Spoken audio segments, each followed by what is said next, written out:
Hello, and welcome to Old Ways in New Jersey. I'm Angus Kress, Gillespie, your host, and I'm here with Elizabeth Reeves Lind, Preservation Architect for Rutgers University. We're standing in front of what's popularly called Passion Puddle, which informally marks the boundary between Douglas College and Cook College, otherwise known as the School of Environmental and Biological Sciences. So today we're going to take you on a tour of the Cook College campus, and we thought this is a good place to begin because it kind of represents the threshold as you pass from Douglas into Cook. In fact, this pond, otherwise known as Passion Puddle, has entered into university folklore. It is said that back in the day, when Douglas was a women's college and Cook was primarily a male college for the teaching of agriculture, there was a legend that if a Douglas girl could get a Cook boy to walk her around 3 times around Passion Puddle, they would be married within a year. So welcome to Cook campus, welcome to Passion Puddle. Now, looking back in time, Rutgers purchased this land originally back in 1864. It had been a working farm, but it was pretty much played out. There was a lot of work needed to be done to bring it up to snuff, including drainage and soil improvement. Elizabeth, tell us, how did Rutgers go about acquiring this property? Abraham Lincoln signed the Land Grant Act, the Morrill Act, into law in 1862. Specifically giving land to the non-secessionist states to develop schools for agriculture, mechanical arts, and military science studies. My contention is always, well, we're in the throes of the Civil War, and you need to feed the Army, move the Army, and arm the Army, as well as train the Army. So I think there was maybe a little bit more to the land grant institution. Agriculture, of course, New Jersey was known as the breadbasket of the American Revolution. New Jersey was still the Garden State back in the 1860s. The land grant tripart mission included mechanical arts. That became primarily engineering. Military science stood on its own after a certain period of time, but it was still required up through the Korean conflict. Rutgers fought with Princeton to get the title land grants. The federal government and the state of New Jersey decided that Rutgers was indeed more qualified, thanks to George Cook, to get the land grant designation. New Jersey was what they call a scrip state. There were no federal lands available in New Jersey to create such a college. As such, we were given property in Utah, which we sold and achieved the purchase price of this farm, which was purchased from the Nelson family. The farm had been played out, and there was a great deal of work that needed to be done here. Consequently, most of the students in the new land grant institution, New Jersey College of Agriculture, did not study agriculture. They studied the mechanical arts. The very first buildings that were associated with the new land grant college are actually on the College Avenue campus on the Voorhees Mall. Yeah, I'd also like to point out that nowadays, Passion Puddle, which you see in the background here, is a very charming landscape architecture point of interest. But in point of fact, when this was a working farm, this was simply a farm pond. It was necessary for the cattle to have a place to get a drink of water. That's exactly right. What we're about to see today is actually the third college farm. But indeed, this was the typical New Jersey farm pond, and the cattle grazed on the grounds around us. It was, as agricultural studies expanded, it was also planted in corn, in wheat. They began to study floriculture and plant pathology. All of those things started happening over here to improve the foodstuffs for the United States, along with the other land-grant colleges. Well, let's move along and take a look at some of the academic buildings. Terrific.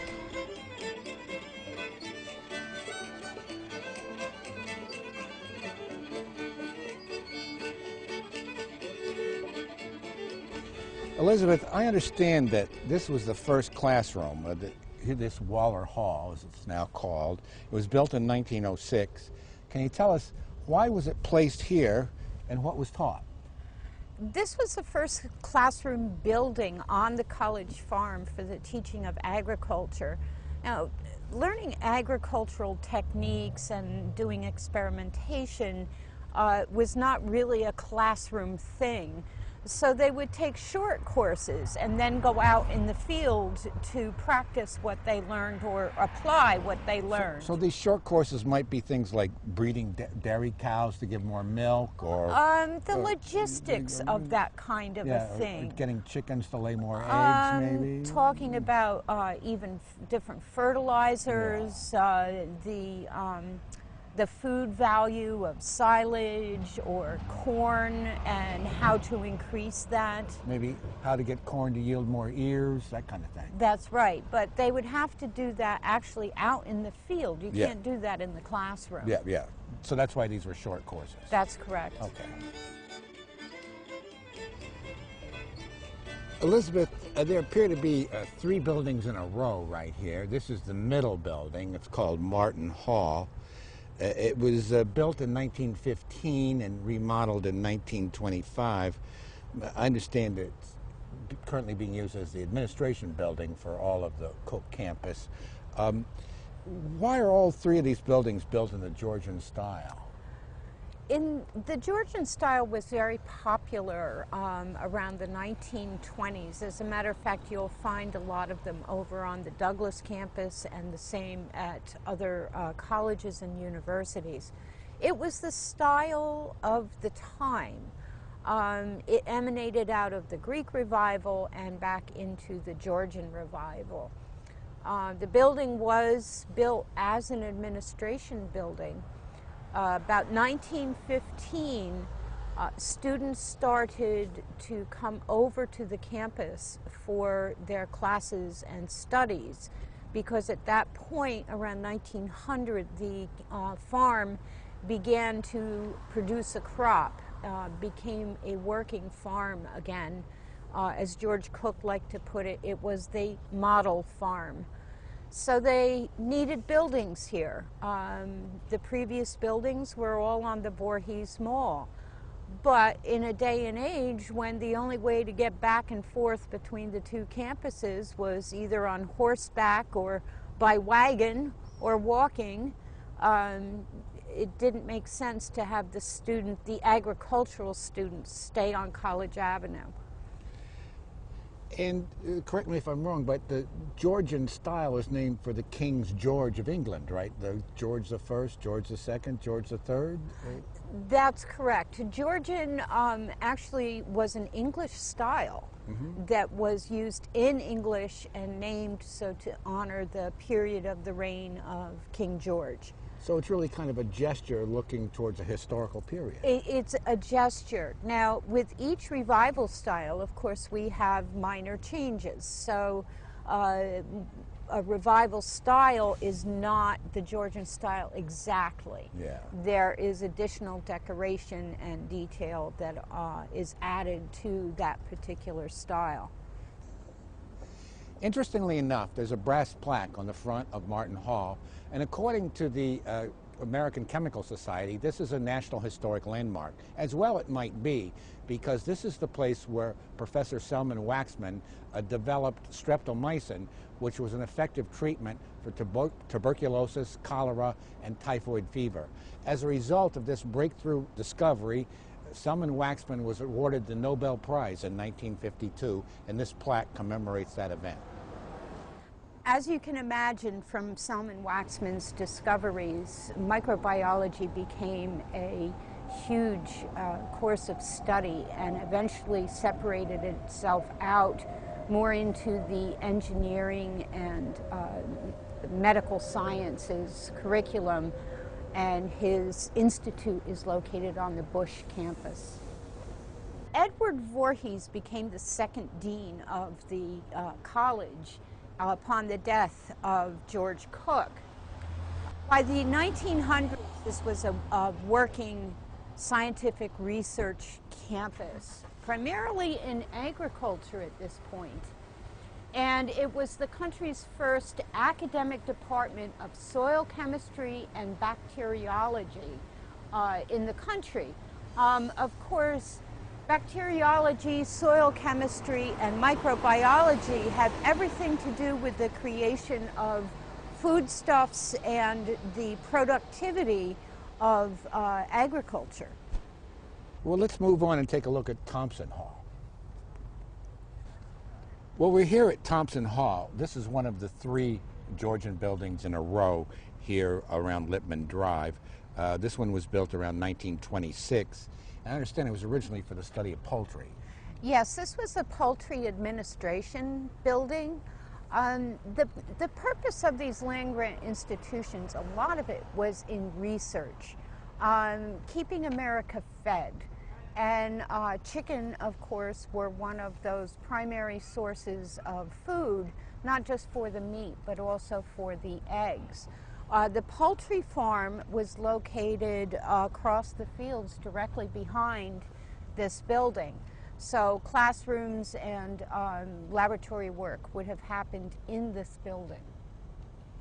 It's very handsome. You have the dentilation along the roof line. You have a slate roof. You have the keystone arches above the windows. It's a very attractive building. Each one of these buildings are actually beautiful, and they were recently restored, maybe 10 years ago, something like that. And they did a beautiful job with them. So they're really, these 3 buildings situated around Passion Puddle are sort of the icon of the Cook campus. Let's move on and take a look at Bartlett Hall. Okay, we're in front of Bartlett Hall. It's the 3rd of the 3 buildings in a row that are on facing Lippman Drive. It's make the sort of central focus for the Cook campus.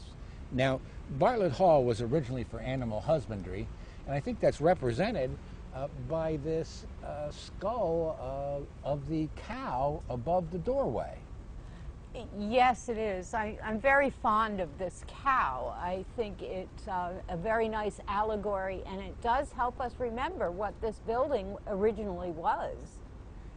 And the cow is draped on either side with grapes and flowers? Grapes and flowers, agricultural materials, and essentially it is a Georgian ornament of sorts in this grand entranceway. And correct me if I'm wrong, we have a Romanesque archway there, and it's right below the cow skull. We have the dentilation.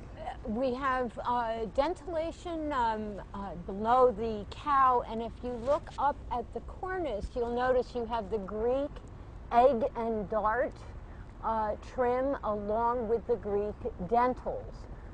The column capitals are actually an Egyptian form of a papyrus capital used in ancient Egyptian architecture. It comes in a variety of forms. Some of them are buds, some of them are open, such as these, but it's an interesting mix of different styles.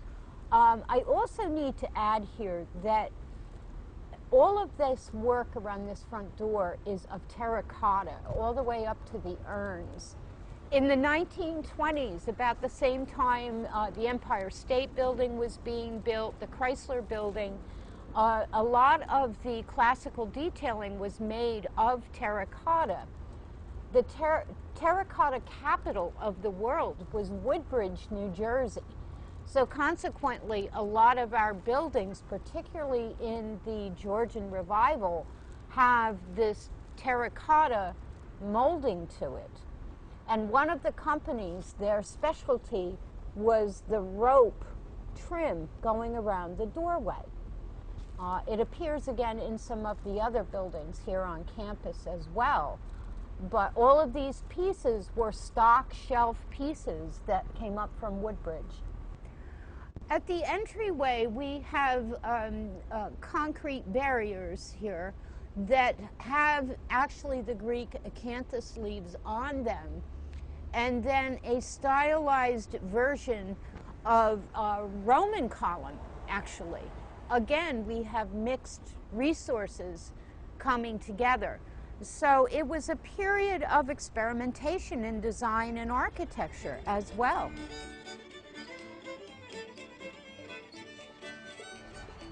Okay, we're here at the dairy barn. This was designed originally as a fireproof barn, built of terracotta in 1912. It was built further out along College Farm Road. Of course, we know that the early barns were prone to fire, in no small reason because of hay. So what they decided to do was to space the buildings out so that fire would not spread from one building to another, and to build the barn out of terracotta, which is much more fireproof, of course, than wood. But Elizabeth, can you tell us what kind of research was done here at the dairy barn? At the dairy barn, of course, a great part of agriculture and food production depends on cows, particularly milk cows, which is what would be dairy. The college had several different herds. They kept losing the herds in fires. So this was the third major herd that they developed. Now what they would do is they would try different kinds of diets for the cows, natural diets without hormones, of course. They would try different types of grains that were being experimented on. The object was to create the perfect cow. So in other words, to create the perfect kind of animal that would produce a lot of milk with a high butterfat content. Of course, this would keep people healthy here in the United States, not just children, but adults as well. And buttercream was used to churn butter, and there were a lot of byproducts left over. Now, in addition, you see the two silos there. Silos are used to forage food for the winter, and that's done by cutting and chopping up crops from the field, such as corn or hay, and then it would be stored in these silos to feed the animals through the winter. And of course, being that they were vegetative materials, it was critical to make sure that those materials had the proper nutrients in them. So there was a lot of experimentation with the vegetative products that were used to make silage. We're now in front of the roundhouse. Although it looks like a round barn, for which the Shakers were very famous, it's not a round barn, it's a round house. And I understand the reason for this is it was used for animal exhibitions or stock judging. What would happen here is the students would present the animals that they had bred for the review of the class under the watchful eye of their professors. Elizabeth, can you tell us when it was built? Yes, this building was built in 1907. It was originally built up near the Passion Puddle area, and after the second fire, it was moved to this location. As you can see, it's under restoration right now, and it's being lovingly restored to its original metal roof. What is it supposed to be used for once it's restored? Oh, I'm sorry. It will be used as classroom space. I don't know if they're going to use it for livestock judging anymore because it is so small. I really can't answer that question, but it is heated as a classroom space, and of course everything in it is pretty well new. Now every land-grant college had an animal judging pavilion. A lot of the others were a lot bigger than ours. Of course, this dated to a very early farm, and their pavilions are much larger. But not only would you raise your livestock and have it judged, but in the process you were also learning how to judge livestock so you knew what to purchase. This is the farmhouse. It was known as the Voorhees Place, sometimes known as the Hardenberg Farm. Originally, this was built adjacent to Passion Puddle around 1720, but it was burned by the British in the Revolutionary War in 1778. It was rebuilt almost right away that same year, 1778, using the salvageable timbers. A bit later, in 1835, the farmhouse was modified to the Greek Revival style, and at that time the third story was added. It was moved out here to College Farm Road about 1929. Elizabeth, how do you account for the popularity of the Greek Revival style for a farmhouse? But the Greek Revival style was very popular here in the United States. First of all, the British had started archaeological digs in Greece, and wealthy families and travelers would go and watch this dig and bring stuff home. But I think what intrigued the American people most of all was that we had started out with the federal style adopted by Thomas Jefferson, and the style was imported really from England. The Greek war between Greece and Turkey was taking place, and with the American desire to separate itself from England, they chose Greek democracy as their mantra. So therefore we really focused in on the Greek Revival style. Now this is a very simple house. It would be known as a vernacular Greek Revival. But it's been through a lot. It was moved out here after the second College Farm fire to a safe location. It's now used as the dairy boarding houses. So the young men and women who work the farms, manage the farms, live in this Well, building. that makes a whole lot of sense because it's right next to the dairy barn. These are people who have to get up very early in the morning. You don't want to have to commute for a long distance. That's exactly right. And it made sense having it up on Passion Puddle because all of the barns surrounded Passion Puddle at the time. Yeah. We're here at the log cabin. Strangely enough, it's called the log cabin in all the Rutgers publications, but I would actually call it a log house because originally a log cabin was a one-room temporary structure, whereas this is quite nice. It has a spacious lounge, it has two large stone fireplaces, has a kitchen facility, it has a back porch that overlooks scenic Weston's Mill Pond. Interestingly enough, it was built in 1936 by the Works Project Administration, WPA, and it cost the Rutgers of some $5,000 just for the materials. And if you take a close look, you can see that the log house was built from logs, laid horizontally, and interlocked on the ends with notches. So Elizabeth, I want to ask, is there any historical precedent for log house construction in New Jersey? Well, certainly New Jersey was settled very early by the Dutch primarily, and the fastest way of putting a shelter up would have been out of logs. But they were soon replaced in other parts of the state with timber frame. Here in New Brunswick, there is not much precedent, only because the Raritan clays along the Raritan River, almost all of our buildings, even the earliest, were made of brick because they could hand make it out of the raw materials that were available locally. But I think the historical precedent for the log cabin is the fact that Franklin Roosevelt established the Work Projects Administration and the Civilian Conservation Corps to employ young men and men with families during the Great Depression. The work that they performed were for public structures. So they worked on dams, they worked on roads, they worked on building parks and that kind of thing. But a lot of the structures were also built of logs because, again, the material was readily available and the process for building it was well known.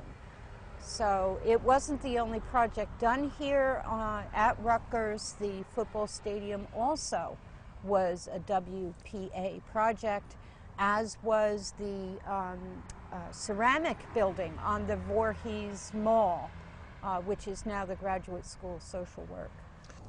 Elizabeth, I want to thank you for showing us around the Cook College campus today and sharing with us your knowledge about historical architecture.